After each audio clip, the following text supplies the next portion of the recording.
Hi!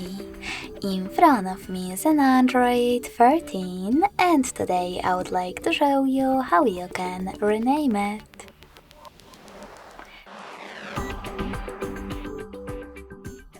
Begin by opening Devices Settings.